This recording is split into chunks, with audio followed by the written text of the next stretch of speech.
Paano ba? Ano ang mga pwede mong sabihin sa crush mo? Shoutout to Leisha Ortega, Gayana, and Mary Ann August. Kung gusto niyo rin ng shoutout or gusto niyo mag-request ng future video, please like, share, and subscribe and leave a comment down below. Let's continue to the video. Tip number 1, ang pwede niyong pag-usapan, mga hobbies at libangan ninyo. Kung kayo ay nagkakakilala pa lamang at nagsisimula pala mag-usap, maiging pag-usapan ang mga bagay na hindi gaanong kontrobersyal. Iwasan ang mga topics tulad ng relihiyon, ng politics, ng mga kaibigan nyo na posibleng hindi magkakasundo. Maganda ang hanapin nyo ay yung mga commonalities nyo o yung mga bagay na parehong-pareho kayo ng hilig at gusto. Magandang pag-usapan ang mga libangan para mas makilala nyo pa ang isa't isa. Makikilala mo na siya, makakaalam ka pa ng mga bagay na nag-iinteres sa kanya. Para in the future, kunyari gusto mo siyang yayain mag-date, alam mo kung saan mo siya dadalhin kasi alam mo kung ano yung mga interesting na activities for her.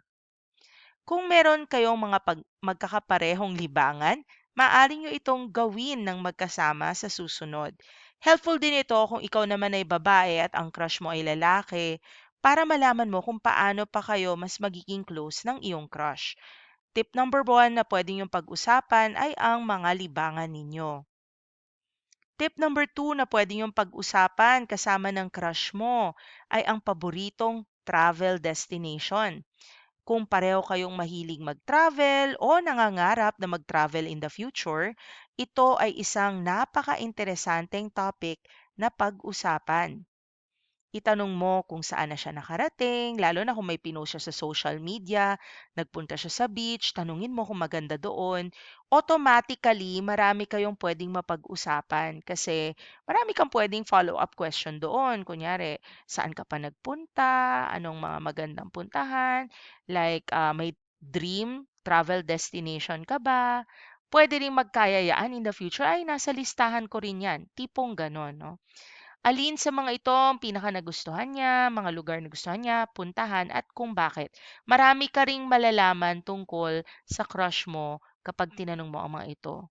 Sa pamamagitan nito, makikita mo rin kung paano niya tignan ang mundo.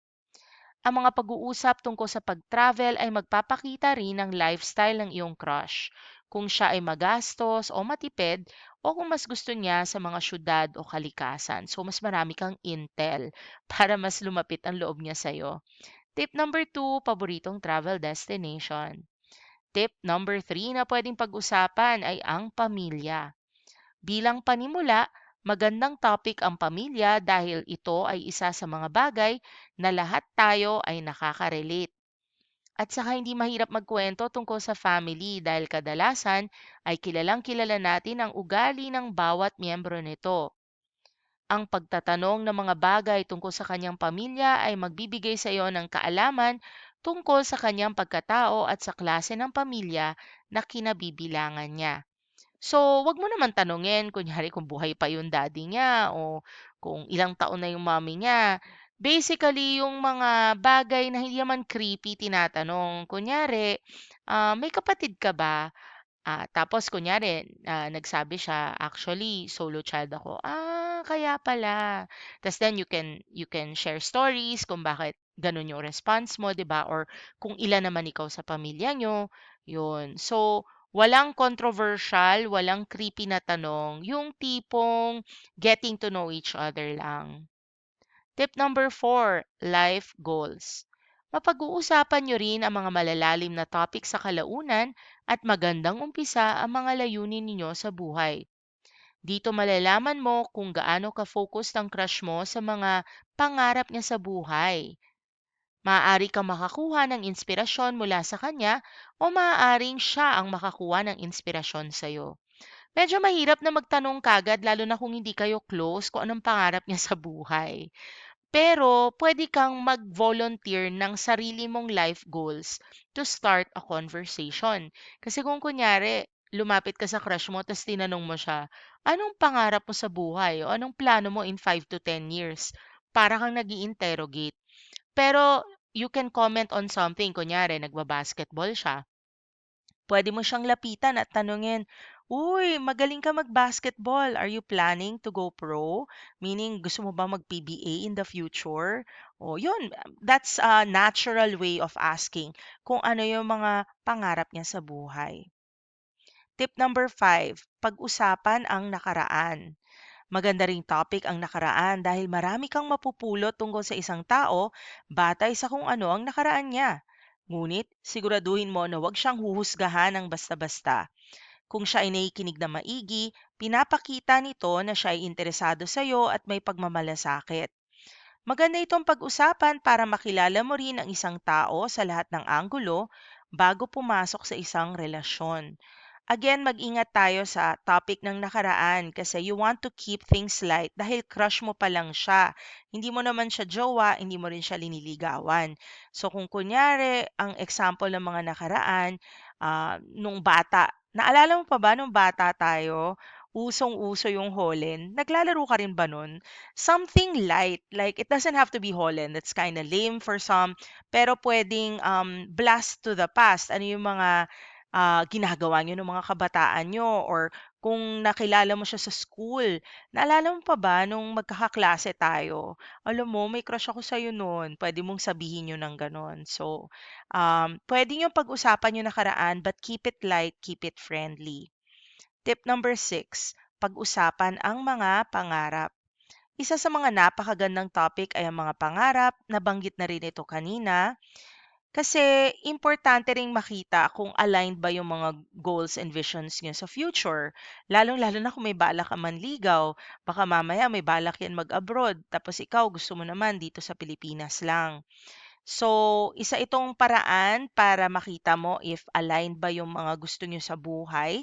And at the same time, masarap kasi makipagkwentuhan eh tungkol sa mga pangarap about that topic with someone. Again, keep it casual dahil malamang di pa kayo close ng crush mo nito. Kung nasa group setting kayo at pag-graduate na kayo, pwede mong banggitin, for example, kayo, anong mga balak nyo after ng graduation? And then wait for your crush's answer. Tip number 7, mga pinagdaanan niya sa buhay. Maaring ito ay mas seryosong topic, ngunit sa pag-uusap tungkol dito, mas marami ka pang malalaman sa pagkatao ng iyong crush. Just make sure na yung pagbanggit mo nito, yung mga question mo about this, hindi ka parang Boy Abunda o Tony Talks. Yung paraan ng pagtatanong mo ay really tungkol sa interest mo lang sa kanya and very light.